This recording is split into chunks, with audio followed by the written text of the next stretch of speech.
Hey guys, welcome back to Kamor's Kitchen. Today we're making a simple but tasty roasted turkey. Let's get started. One of the Pilgrim's Bounty Feast recipes is, of course, a slow roasted turkey. It's the centerpiece to most holiday meals, but can be great all year round. This turkey was actually frozen because you can get them on sale during the holidays, and then you just thaw it in your fridge for several days before you want to cook it.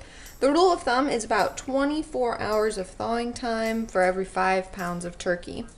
This turkey is just over 12 pounds, and the cooking time on this is going to be about 2 hours and 45 minutes. You want to do about 13 minutes per pound of turkey. This one still had some ice on the inside cavity, and so I'm going to bump it up, cook it a little bit longer just to account for that still partially frozen inside of the turkey. Once you unwrap it, you do want to clean out all the insides. I'm showing you the pretty side of the turkey right now, but I will show you the ugly side in a moment.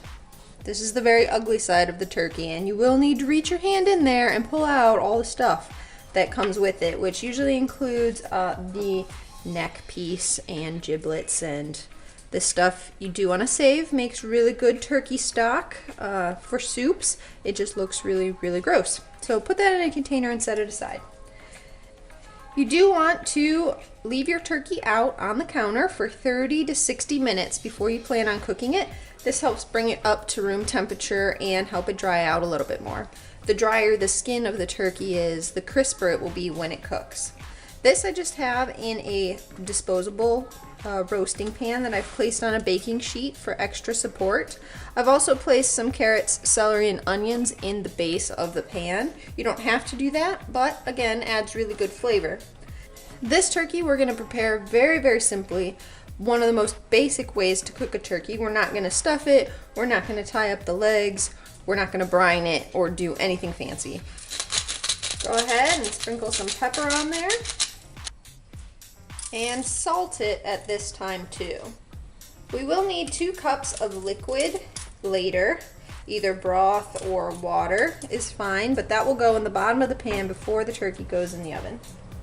The only other ingredient we're going to need for this recipe is butter, about 1 stick. We're going to use it to baste the turkey in the last 45 minutes of cooking. This is totally optional. You can just continue to baste it using the juices that will collect in the bottom of the pan. At this time, you want to preheat your oven to 450 degrees and let this rest for 1 hour. So our turkey's been resting for about an hour, and we're just about ready to stick it in the oven. At this point, you want to put 2 cups of liquid in the bottom of the pan. You also want to turn the heat down on your oven from 450 degrees to 350 degrees. And stick the turkey in for 45 minutes. You're going to baste it every 45 minutes by tipping the pan slightly and scooping the juices over top of the turkey. You can use a baster or spoon or a ladle, whatever you have, and you just want to cover the turkey so that it doesn't dry out. So after the first 45 minutes, you can see that the turkey skin is starting to brown quite a bit.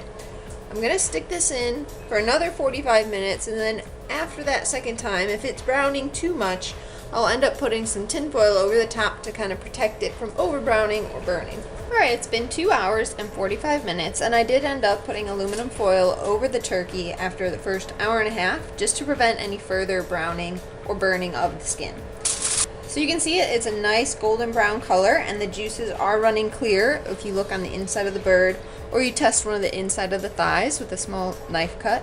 You should also probably use a meat thermometer to make sure that it's done, and let it rest uncovered for about 15 to 20 minutes before you carve into it, and that'll help retain a lot of the moisture. You do want to save a lot of the drippings that are down in the bottom of the pan to make some delicious gravy, and you can serve it with stuffing, green beans, and all your favorite holiday sides for a delicious feast. Thanks so much for watching today's video. If you enjoyed leveling up your cooking skill today, don't forget to like, share, and subscribe so you never miss another recipe. We'll see you next time in Kamor's Kitchen.